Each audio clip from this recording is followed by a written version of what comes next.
Hello students, welcome back to the channel.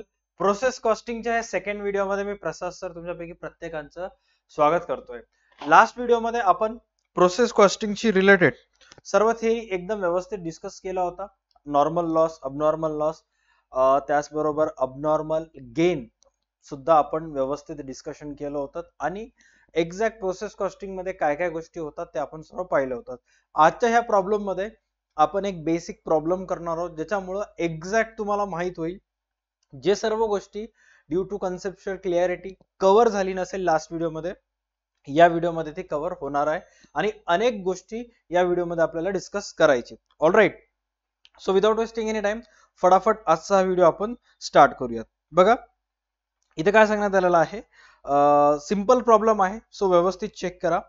A product passes through 3 processes. एक product आहे, एक वस्तूचं उत्पादन आपल्याला करायचं आहे आणि त्याचं उत्पादन करत असताना टोटल 3 प्रक्रियांमधून 3 प्रोसेसेस मधून ती जाणार आहे, राईट. बिफोर इट्स कम्प्लेशन, आणि ते प्रक्रिया त्या प्रोडक्टचं पूर्ण होजेपर्यंत 3 प्रक्रियामधून त्या प्रोडक्टला जायचं आहे. काय नाव दिलेलं आहे? पहिल्या प्रक्रियेला नाव दिलेलं आहे प्रोसेस ए, दुसऱ्या प्रक्रियेला नाव दिलेलं आहे process B and then process C. Prepare the process account from the following information, आणि पुढील दिलेल्या माहितीच्या आधारे प्रोसेस अकाउंट तयार करा म्हणाले. आता व्यवस्थित चेक करा काय काय इन्फॉर्मेशन इथे दिलेली आहे. बघा, टोटल त्या वस्तूचं उत्पादन होत असताना जो सामग्री लागलेली आहे, मटेरियल 19,500चं एकूण मटेरियल लागलेलं आहे. त्या 19,500 पैकी प्रोसेस ए होत असताना 15,000चा वापर करण्यात आला, प्रोसेस बी होत असताना 3,000चा वापर करण्यात आला आणि प्रोसेस सी होत असताना 1,500चा वापर करण्यात आला. म्हणजे असं 15 आणि 3 18 1.5 19,500 एकूण मटेरियल ए लागलं. साइड बाय साइड वेजेस जर बघताल तर 30,000चे वेजेस लागलं आणि 7.5 12 आणि 10,500चे वेजेस लागलं आणि त्यानंतर डायरेक्ट एक्सपेन्सेस इथं देण्यात आलेला आहे. इनडायरेक्ट एक्सपेन्सेस 3,000 रुपयाचे टोटल इनडायरेक्ट एक्सपेन्सेस लागलं. बट ते 3,000 पैकी प्रोसेस ए ला किती लागलं, बी ला किती लागलं, सी ला किती लागलं, इथं काही माहिती दिली नाहीये. पुढे काही ना काही त्याच्याबद्दल मेन्शन केलेलं असेल. ओके, आता बघा इथं काय सांगण्यात आलेलं आहे की 1,000 units were introduced in process account. Total 1,000 units सुरुवातीला आपल्याला उत्पादन करायचे आहेत, त्यामुळे रॉ मटेरियल आपण टोटल 1,000 युनिट्स आणलेलं आहे आणि त्या प्रत्येक युनिटच्या रॉ मटेरियल साठी आपल्याला ₹10 पर युनिट खर्च करावं लागले. म्हणजे सुरुवातीला ज्या वेळेस कच्च्या मालाचं रूपांतर तुम्ही पक्क्या मालात करत होता, काही ना काही रॉ मटेरियल आणावं लागेल. तर तुम्ही एकूण 1,000 युनिटचं रॉ मटेरियल आणलं आणि प्रत्येक युनिट साठी ₹10 खर्च केलेत. म्हणजे साधं सिंपल 10,000 रुपयाचं तुम्ही सुरुवातीला युनिट्स 10,000 रुपयाचं रॉ मटेरियल आणलेलं आहे.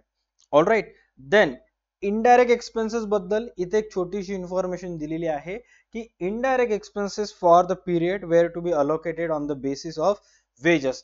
इनडायरेक्ट एक्सपेन्सेस आहेत, त्याचं डिस्ट्रीब्युशन आहे, त्याचं अलोकेशन आहे, ते कशाच्या आधारावर करायचं आहे? वेजेसच्या आधारावर करायचं. म्हणजे वेजेसचं बेसिस ऑफ अलोकेशन चेक करा. बेसिस ऑफ अलोकेशन म्हणजेच काय? वाटण्याची एक्झॅक्ट रेशो किंवा वाटण्याचं प्रपोर्शन हा तुम्हाला प्रॉफिट प्रायर इनकॉर्पोरेशन मध्ये सुद्धा झालेला असेल. 11वी 12वीला डिझोल्युशन मध्ये लायबिलिटीज रेशो मध्ये सुद्धा झाला असेल, किंवा जर एखाद्या पार्टनरशिप फायनल अकाउंटच्या प्रॉब्लेम मध्ये कॅपिटल रेशोने डिस्ट्रीब्यूट करायचं असेल प्रॉफिट, तर आपण 2 पार्टनर्स जसं प्रॉफिट संक्षिप्त रूप काढतात त्याच पद्धतीनं आहे. जसं की उदाहरणार्थ चेक करा, वेजेसचं डिस्ट्रीब्युशन कसं करण्यात आलेलं आहे, 7.5 12 आणि 10,500. तर तुम्हाला काय करायचंय, त्याच अलोकेशन नुसार तुम्हाला इनडायरेक्ट एक्सपेन्सेसचं डिस्ट्रीब्युशन करायचं. आता उदाहरणार्थ त्या याच्यानुसार कशा पद्धतीने कराल तुम्ही चेक करा. सर्वात पहिला त्याची अमाऊंट चेक करा किती देण्यात आलेली आहे, 7.5 12 आणि 10,500.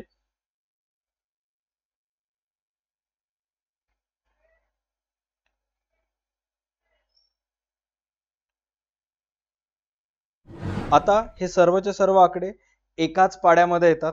प्रत्येकाचे जर 2 0 2 0 2 0 कट केलं, ऍट द एंड तुम्हाला दिसायला काय 75 120 आणि 105. 15 5 75, 15 8 20 84 किंवा 120 आणि 15 सकी 90 आणि 15 7 105. 50 8 7 या रेशो नुसार तुम्हाला डिस्ट्रीब्यूट करायचं आहे इनडायरेक्ट एक्सपेन्सेस. 5 8 आणि 7 बेरीज किती व्हायली चेक करा. जवळपास 5 आणि 8 13, 13 आणि 7 20, म्हणजे तुम्हाला 3000 ला डिवायडेड बाय 20 करायचं आहे. 3000 भागिले 20 केला तर आन्सर आला 150. 150 गुणिले 7 1050. 150 गुणिले सॉरी इथं 6 आहे बरोबर, सॉरी 150 गुणिले 5 750. 150 गुणिले 8 1200 आणि 150 गुणिले 7 1050. तर टोटल या पद्धतीनुसार, या रेशोनुसार 50 80 7 नुसार तुम्हाला इनडायरेक्ट एक्सपेन्सेस डिस्ट्रीब्यूट करायचे. इथे लिहून टाकतो मी 750 1200 1050. हे झालं इनडायरेक्ट एक्सपेन्सेसचं distribution on the basis of allocation of wages. Alright, इथंपर्यंत क्लिअर झालं. हे सर्व बेसिक गोष्टी होत्या. आता बस आपण काय करूयात, एक एक प्रोसेस अकाउंट तयार करूयात. सर्वात पहिले चेक करा आपल्याला काय काय गोष्टी लागत आहेत, काय काय नाही, त्यानुसार आपल्याला ट्रान्सफर करायचं. ओके, स्क्रीनवर तुम्हाला सर्वात पहिले हा प्रॉब्लेम दिसत असेल. क्वेश्चन व्यवस्थित चेक करून घ्या.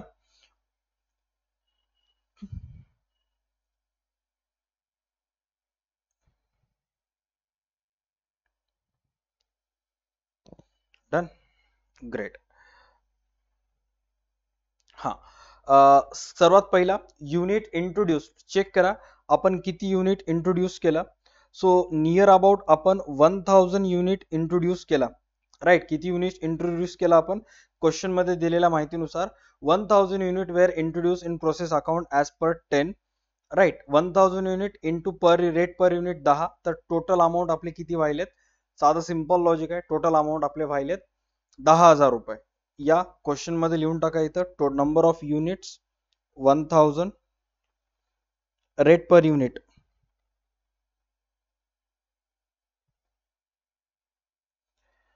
1000 into 10, number of amount spent 10,000 rupees. Total unit 1000 आहेत. राईट, आणि अमाऊंट आपण किती रुपये खर्च केला, टोटल 10,000 रुपये आपण खर्च केला. बेसिक आहे. सर्वात पहिलं पोस्टिंग करायला आपण सर्वात फर्स्ट प्रॉब्लेमची टोटल नंबर ऑफ युनिट्स 1000 आहेत. 1000 गुणिले 10, आन्सर तुमचा किती येईल, टोटल 10,000 रुपये. ग्रेट, इथपर्यंत क्लिअर. यस, लेटर ऑन त्याच्यानंतर चेक करा की प्रोसेस ए ला आपण कोणते कोणते गोष्टी खर्च केला. प्रोसेस ए होत असताना आपल्याला मटेरियल, वेजेस, डायरेक्ट एक्सपेन्सेस आणि इनडायरेक्ट एक्सपेन्सेस किती रुपयाचे लागले, टोटल एवढ्या रुपयाचे लागले. तर ॲज इट इज काय करायचे, हे सर्व डीआर साईडला लिहायचे. तुम्हाला काय सांगितलं होतं की जेव्हाही एखादं प्रोसेस करत असताना जेही गोष्टी त्या प्रोसेसमध्ये लागत असतात, रॉ मटेरियल असेल, लेबर असेल, डायरेक्ट एक्सपेन्सेस, इनडायरेक्ट एक्सपेन्सेस असतील, ते सर्व डीआर ला लिहायचं. आणि मटेरियल तयार झाल्यानंतर ते मटेरियल जर आपण विकलं किंवा त्या प्रोसेसमधून वस्तू दुसऱ्या प्रोसेसमध्ये जात असेल तर मग ते सीआर ला लिहायचं. सो सर्वात पहिले फटाफट लिहून टाकूयात मटेरियल, वेजेस, डायरेक्ट एक्सपेन्सेस आणि इनडायरेक्ट एक्सपेन्सेस.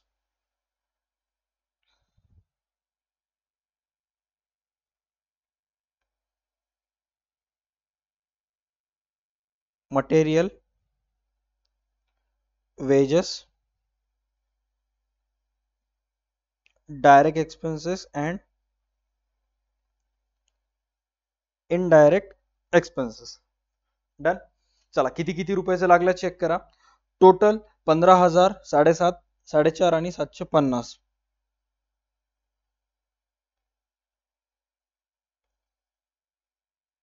युनिट्स तेवढेच आहेत, युनिट्सला काही इम्पॅक्ट पडणार नाही.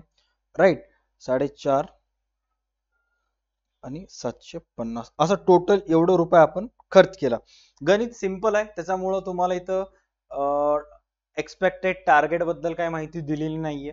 आता एक्सपेक्टेड टार्गेटच नाहीये तर मग नॉर्मल अबनॉर्मल लॉस काही घेणं देण्याचं नाहीये आणि सेल्स सुद्धा नाही. बेसिक प्रॉब्लेम आहे. ओके, चला आता बेरीज करा की टोटल वस्तूचं प्रोडक्शन होत असताना एकूण किती रुपयाचा खर्च तुम्हाला करावा लागला. 10,000 प्लस 15 25 प्लस 7.5 4,500 आणि 750. करा बेरीज. 10,000 15 7.5, 4, 500 आणि 750, 37,750 रुपयाचं तुम्हाला खर्च करावा लागला टोटल त्याच्यासाठी. राईट, 37,750. इथं सुद्धा तेवढंच लिहून टाका, 37,750. आता नीट लक्ष द्या, जे बॅलन्स शीट तुम्ही इथे लिहिता. राईट, तर प्रोसेस ए इथं कंप्लीट झालं. आता प्रोसेस ए मधून वस्तू कुठे जातील, प्रोसेस बी मध्ये जातील. तर सीआर साइडला इथे लिहायचं आहे by process B. Right, by process किती लिहायचं आहे, बी. आणि इथे लिहायचं आहे तुम्हाला 37,750, 1000 युनिट. 37,750 आन्सर इथे लिहायचं, कंसामध्ये लिहायचं कॉस्ट पर युनिट 37,750. कॅल्क्युलेटर वर घ्या.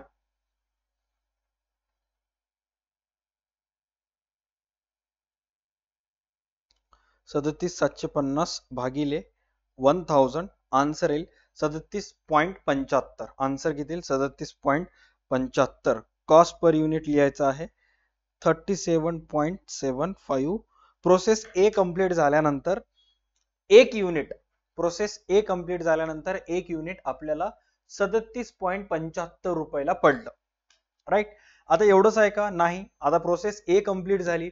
आता प्रोसेस ए नंतर आपल्याला कुठे जायचं, प्रोसेस बी कडे जायचंय. तर प्रोसेस बी कडे गेल्यानंतर प्रोसेस बी अकाउंट मध्ये यायचं आणि इथं लिहून टाकायचं by two process A accounts, bracket मध्ये लिहू शकता युनिट इंट्रोड्युस्ड, कारण आता युनिट प्रोसेस बी मध्ये आलं.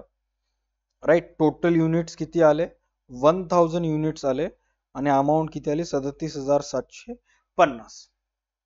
आता प्रोसेस ए मध्ये 37,750 होतं. प्रक्रिया बी स्टार्ट झाली आणि प्रक्रिया बी स्टार्ट झाल्यानंतर सुद्धा प्रोसेस बी मध्ये सुद्धा आपण त्याच्यावर अनेक गोष्टी खर्च केल्यात. काय काय खर्च केलं, मटेरियल, वेजेस, डायरेक्ट एक्सपेन्सेस आणि इनडायरेक्ट एक्सपेन्सेस. चला लिहून टाकूयात कोणते कोणते गोष्टी आपण त्याच्यावर खर्च केलं.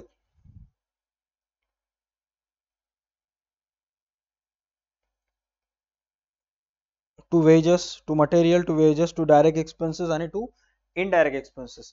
कोणते कोणते गोष्टी किती किती रुपये खर्च केला, 3,000, 12,000, 1,500 आणि 1200.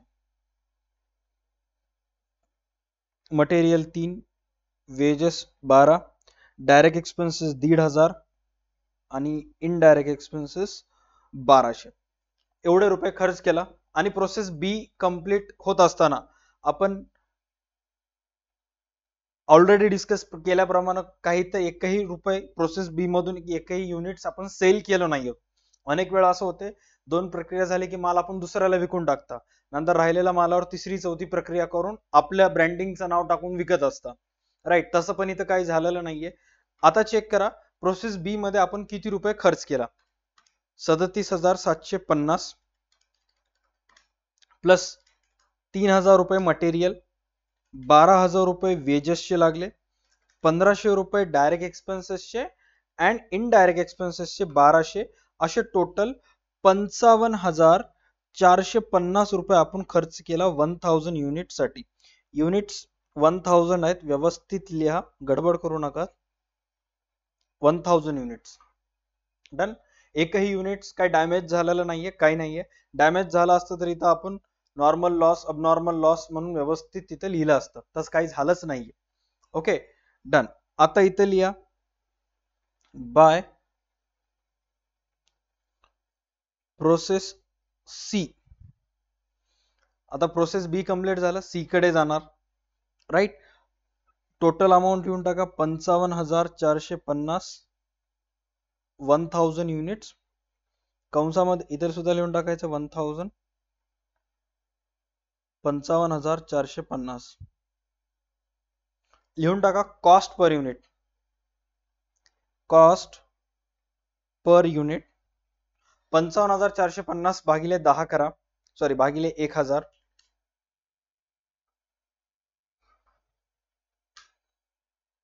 कॉस्ट पर युनिट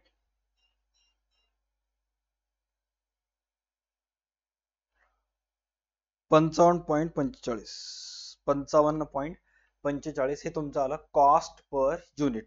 म्हणजे बघा, सुरुवातीला जेव्हा तुम्ही वस्तू रॉ मटेरियल परचेस करून आणला होता, तुम्हाला 10 रुपयाला एक नग पडला होता.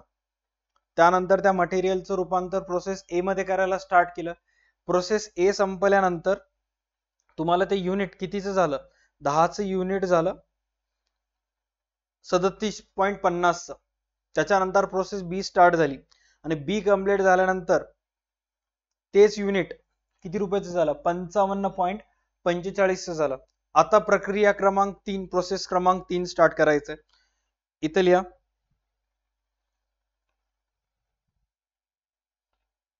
टू प्रोसेस ए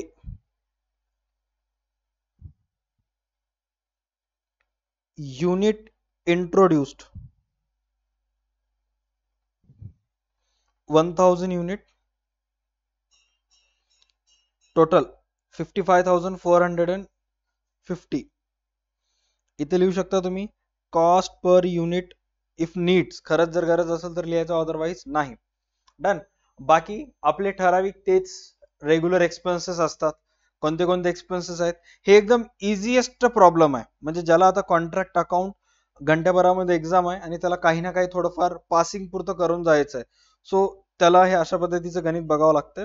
आणि मी असं एक्सपेक्ट करून चालवलो की तुम्ही सुद्धा प्रोसेस अकाउंट, ज्यालाही प्रोसेस अकाउंट 5-10 मिनिटात शिकायचं आहे, त्याच्यासाठी हा प्रॉब्लेम आहे. आणि मी एक्सपेक्ट करायलो की तुम्ही सुद्धा process account first time discuss करत असाल, अभ्यास करत असाल, त्या हिशोबानं गणित आहे. ऍक्च्युअल मध्ये एकदम तोडफोड गणित असतात.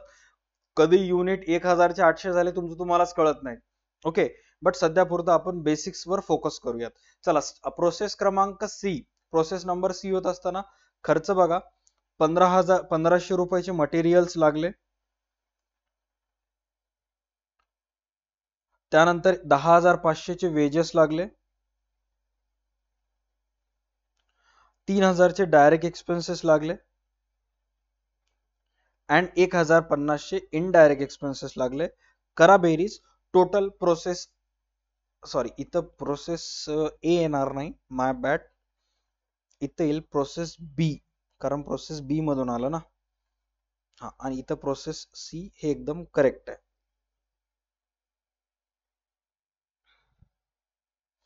करा आता बेरीज. 55,450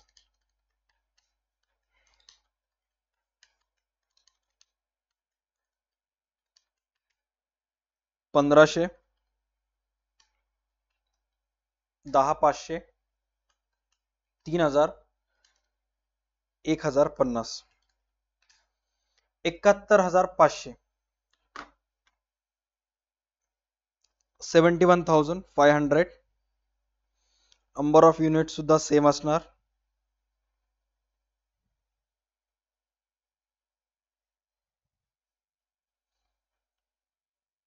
bye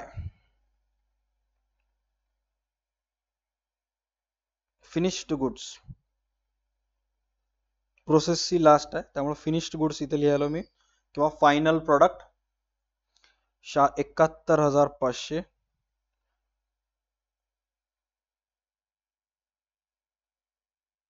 underline cost per unit 71.50. That's it. आता जेव्हा फायनल प्रोसेस सी झाली तर एका वस्तूची किंमत किती आली, एका युनिटची किंमत 71.50. आता 71.50 कसं आलं, साधं सिंपल लॉजिक आहे. टोटल नंबर ऑफ खर्च, टोटल डीआर ची बेरीज किती आहे, डीआर मधून सीआर मायनस केल्यानंतर 71,500 divided by number of units, current number of units 1,000. साधं सिंपल आन्सर येईल तुमचं 71.50. हा टोटल तुमचा असेल cost per unit. Cost per unit किती असेल, 71.50 रुपये. Right, done. सो असं एक्सपेक्टेड करतो हा बेसिक प्रॉब्लेम तुम्हाला आला असेल, याच्यामध्ये काही डाऊट नसतील. ऑल राईट, होमवर्क साठी एक गणित देतो मी. याचा जो आन्सर आहे हा तुम्हाला जेवढे स्टुडंट्सनी कोर्स बाय केलेला आहे त्यांना PDF मध्ये दिसून जाईल तिथं. ऑल राईट, ह्याच्या खालीच लिहिलेला आहे आन्सर. सो हा व्यवस्थित एकदम क्वेश्चन व्यवस्थित कव्हर करा. राईट, 1000 युनिट आहेत, 8 per unit, basis of allocation of वेजेसचं तुम्हाला घ्यायचं आहे. All right, done. सो आता जेवढेही स्टुडंट्स बीकॉमची प्रिपरेशन करायलेत त्यांना तर प्रोसेस कॉस्टिंगवर मल्टिपल व्हिडिओज मिळतील ना, खूप सारे व्हिडिओज मिळतील, काही प्रॉब्लेम येणार नाही. बट जे स्टुडंट्स कॉम्पिटेटिव्ह एक्झाम्सची तयारी करायलेत, स्पर्धा परीक्षेची तयारी करायलेत, त्यांना तिसरा व्हिडिओ या पर्टिक्युलर फोल्डरमध्ये MCQचा असेल. त्याच्यामध्ये आपण डिस्कस करणार आहोत की प्रोसेस कॉस्टिंगवर कशा प्रकारचे MCQs विचारल्या जातात. All right, done. भेटूयात पुढच्या क्लासमध्ये. तोपर्यंत पाहत राहा तुमचं आवडतं युट्यूब चॅनल DA2 अकॅडमी, आवडतं application DA2 academy. Tata bye, take care and stay connected. व्हिडिओची जे खाली पट्टी चालू आहे इथे तुम्ही वाचलाच असाल की आपल्या युट्यूब चॅनलवर काय काय अवेलेबल आहे. But just for kind information, cost account, advance cost account, management account, corporate account असेल, फायनान्शियल मॅनेजमेंट असेल, अकाउंटचे सर्व टॉपिक्सचे व्हिडिओज आपल्या चॅनलवर एकदम साध्या, सिंपल, सरळ, सोप्या भाषेमध्ये अवेलेबल आहेत. नक्की एक वेळेस गो थ्रू करायचं आहे. All right, thank you so much. भेटूयात पुढच्या क्लासमध्ये. चढवा bye, take care and stay connected.